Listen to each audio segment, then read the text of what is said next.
Hello listeners, and welcome to the Montel Weekly Podcast, bringing you energy matters in an informal setting. My name is Richard Sverrisson. Today I'm joined by Banet, Professor of Energy Law at the University of Oslo. Welcome to you, Catherine. Thank you. Thank you for the invitation. There's plenty of stuff going on the policy regulation side, Catherine, but I thought maybe we could start on the issue that's maybe most pressing at the moment and is on the top of everyone's minds, on the tip of their tongues, if you like, the Green Deal. That's going to be presented soon by the European Commission.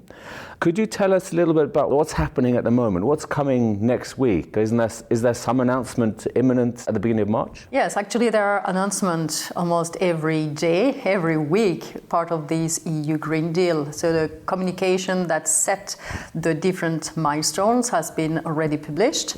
And now the European Commission is following its work program for 2020, going through the different proposals. Would it be legislative proposal or communications? So that EU Green Deal is really the strategy for the new European Commission. And the main driver will be the EU climate neutrality goal by 2050. So what is coming up next week? What everybody is expecting is a concrete proposal for the European climate law. Okay. So what does that involve? That will be really the fundament for the other proposals. That's the act. Usually in European law, we define a legislative act by directive or regulation. And this time they choose to have a European climate law. So already it's a signal that's something that will be on the top of everything. And it will really enshrine in law the climate neutrality goal already backed by the European Council in November, which is of climate neutrality goal by 2050. So the climate law, I'm trying to get my head around this, Catherine. So the climate law is a part of the Green Deal, but how does it differ from a directive or a regulation? To those who have not much of a legal mind, as myself? Exactly, that's a very good question. Actually, it will not differ very much in terms of legal bindingness, because it will be binding on the European Union primarily, and possibly on the member states as well. And that will build on the architecture of the energy union governance system. That was expected, but we know very little in terms of what will be the exact architecture. But in terms of content, what is expected is that to have a legal act that will define the targets of achieving net zero emissions for the EU countries as a whole, with a reduction target of that will be defined further, but by 2050.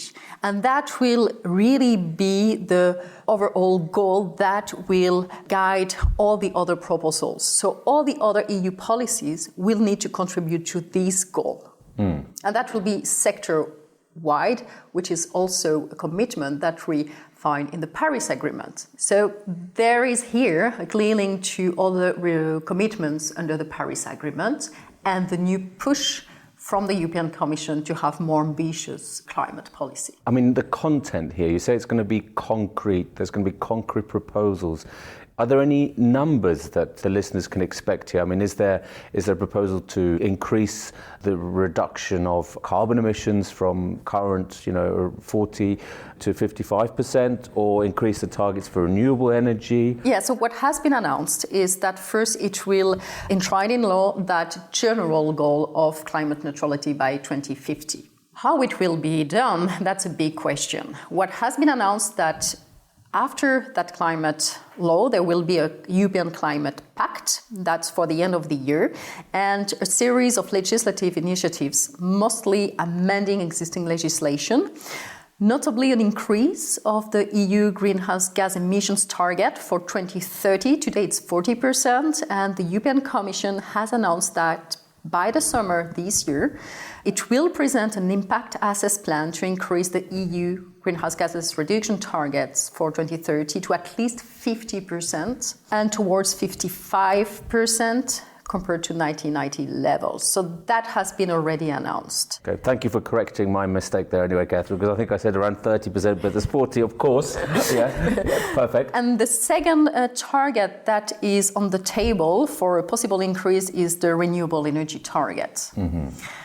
So this one may also be increased in the future. There is no so concrete proposals yet, but it's on the list. That brings me to my next question, which is looking at the timeline. So we can say something's concrete is going to come next week. What are the next stages in the legislative process? Well, for this proposal, as any proposal, it has to be adopted by the European Commission, which has the monopoly on legislative initiative. And then it will be examined by the two parts of the co-decision process with the Parliament and then by the European Council. Okay. So there will be a back and forth. But you see, process. you said the proposals for tightening the climate targets and the renewable targets will come in the summer this year, or is it next year? Could be most probably next year. Next year, okay. So I'm thinking about, maybe those listeners who are looking for some hints as to whether it'll be tightened by how much, what could, then... For the greenhouse emissions targets, that will be this year. I say by the summer, but for the renewable energy targets, most probably next year. So that's the initial timeline. So how do you think this will impact the energy sector in Europe, and specifically here? We're in Oslo today, and the Nordic companies and the sector. As any EU policy, it will have huge impact on the Nordics, because we're part of the same internal market and we are neighbors. So it will impact the regulatory framework, but as well business models in terms of price signals. A big question is, of course, the increase of the CO2 price and what the European Commission will propose on that. That's another question, but it's also on the table. And alignment of targets. We see already that Norway has aligned its climate policy on the European one, concluding bilateral agreements for the non-ETS sectors with the Climate Cure 2030, as well a document subject to public consultation, and it is part of the ETS. In terms of regional cooperation, it will be important to follow up for the development of the infrastructures, and not least for financing, the sustainable finance framework, which has also been revised and will be further revised. So there are many aspects of business in the Nordics that will be impacted. If I could just return to the ETS, Catherine. In the past, when we've had a key legislative process such as backloading, the MSR, the introduction of the Market Stability Reserve, carbon prices were very much driven by noises coming from parliamentarians, MEPs saying something on Twitter.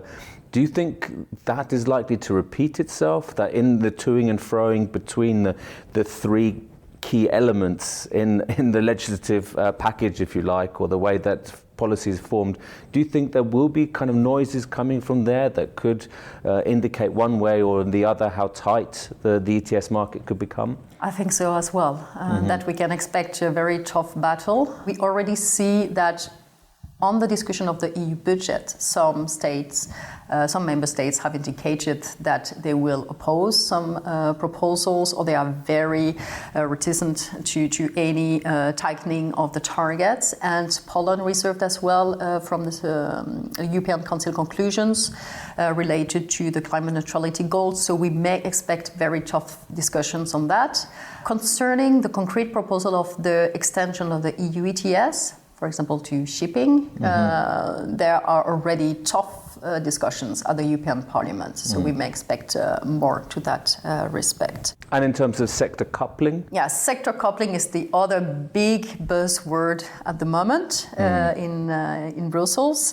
And we know that the European Commission is working on a strategy. So it's not called sector coupling, but smart sector integration. Okay, of course. Yeah. Everything is smart today. Yeah. So this is in the making, and it will come probably by end of this year or beginning of next year. But it is crucial because so many things are going on between the different sectors, the different energy system sectors, that you really need to connect the dots. I think that the clean energy package was very much an electricity one. And we need to integrate what is going on in the gas sectors, but as well heating and cooling sector, which has not been addressed properly, and to put all these different sectors under same level playing field. Now that you can produce gas from power and you can't have different types of decarbonized gases, that will contribute to decarbonization of the energy system, but as well to other sectors. So it's both sector coupling and sector integration. Absolutely, and of course with the transport sector, I mean, you mentioned shipping, but of course road transport, that's a huge area of potential opportunity for carbon reductions, isn't it? But how do you expect the Green Deal to be received by sort of either by member states? I know there's always a bit of a gap between how certainly these elements are taken on board, or by industry, or by the energy sector itself. It's funny you ask, because on 2 days ago, a US colleague asked me the same. Okay. Do you think really the other member states will, like and follow the proposal? Part of the proposals have been proposed by some member states already. So if you look at what has been proposed on carbon tax adjustment, it builds on proposals from France and Germany. When it comes to other member states, they may be more reticent if we look at Eastern Europe, because it will be tougher for them. Of course. And there are competitiveness issues. Others look at the proposal as a big opportunity. So they will, and Europe will take the lead on some proposals, and as well some battles, trade battles against competitors abroad. So that will be received more positively. Besides member states, the private sector, I think, see a lot of opportunities as well. I mean, a key element here of maintaining competitiveness and a key element for industry is potentially this issue of carbon border taxes. So do you expect, or how likely is it, do you think, that a part of the Green Deal will be the introduction of a carbon border tax to maintain the competitiveness of Europe's industry? A carbon border tax on imports from countries that have less strengthened climate policy has been already announced by the Commissioner designate, so Ursula von der Leyen, in her political guidelines. So it is very probable that will come, but it will be very difficult. It won't be easy because it triggers global trade rules. So we are basically talking about a carbon border levy, and this is something which is very difficult to justify under the rules of the World Trade Organization, WTO. You need to comply with a lot of principles regarding non-discrimination, market access, fairness, differential treatment that will be triggered by, for example, a product's carbon print regulation under that carbon border tax. Absolutely. So the devil really is in the detail here, isn't it? And I think that this could take years and years to iron out or come to an acceptable legal framework for both the European and its trading partners. Exactly. That will be a difficult battle. That will be a legal as well exercise. So good stuff for lawyers. But it is important to include that in the discussion of the EU Green Deal, which is as well a growth strategy to protect the competitiveness of the companies, of the industries, and therefore it is part of the package. Because if you increase the targets and at the same time you don't protect the European industry, they may leave Europe, so that's the carbon leakage risk. And they made it to outcompete them compared to international competition. You mentioned gas. I mean, the decarbonisation of the gas sector is also going to be crucial for Europe to meet its 2030 and its 2050 targets. How do you see this progressing? In a way, it's funny the way gas has re-entered the discussion area lately, but it is important because it's part of the energy market. And I said clean energy markets was very much on electricity, but we see that through gas, we can as well decarbonize sectors quickly, more quickly maybe than having a full electrification at once. So it will play a role in the short term as well. And here it leads very quickly to a discussion of the different types of gases that can be used, decarbonize natural gas through, for example, carbon capture with permanent storage, but as well the production of low carbon gases. including hydrogen. I mean, hydrogen's a bit of a buzzword at the moment, and it's some are talking about a speculative bubble in terms for in the equity markets concerning the companies that hydrogen companies. What's the regulatory framework here for hydrogen? First, we have been talking about hydrogen for a while. I really think so. 10, 15 years ago, we were already talking about the hydrogen society. But now, with the new thinking and new technologies, it's again possible to think about deploying really hydrogen on larger scales. Because what is interesting with hydrogen is that it can really increase its share in the decarbonization of the energy mix. Because it's very flexible, it's diverse, it's an energy carrier, it's a feedstock, it's a fuel, and it can make the bridge between the different energy carriers and sectors.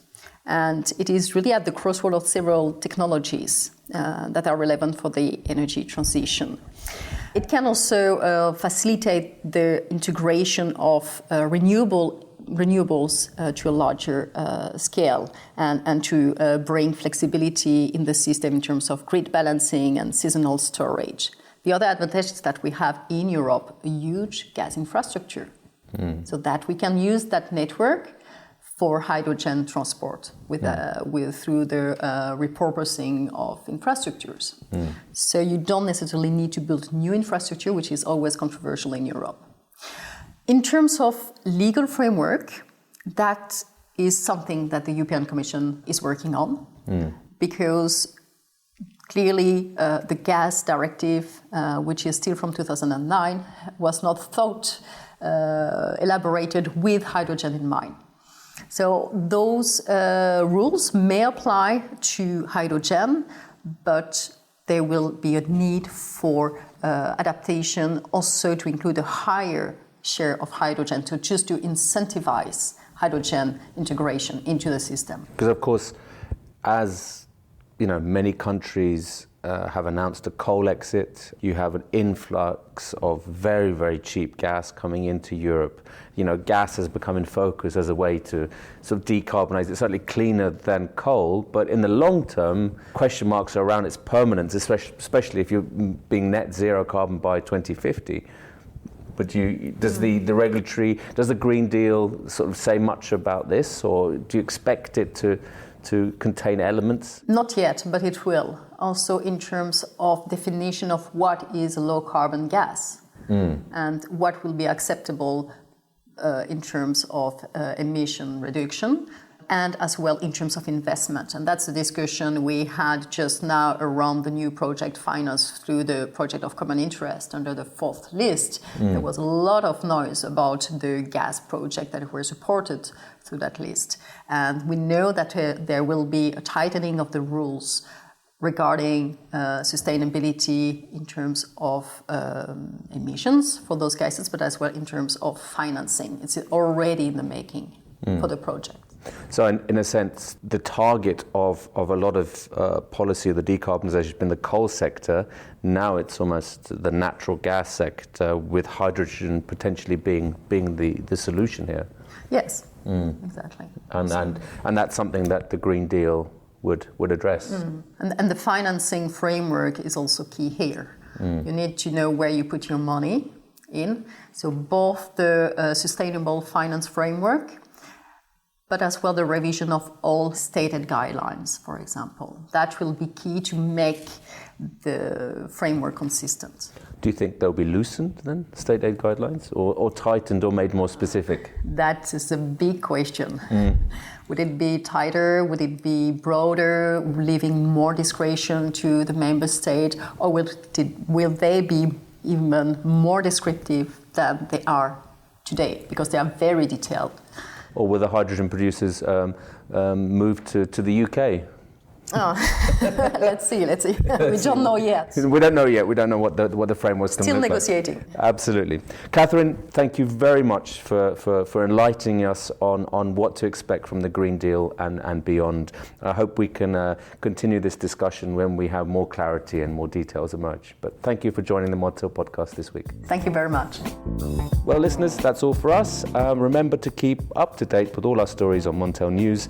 and follow us on Twitter, LinkedIn, and subscribe on Apple Podcasts and Spotify. Goodbye.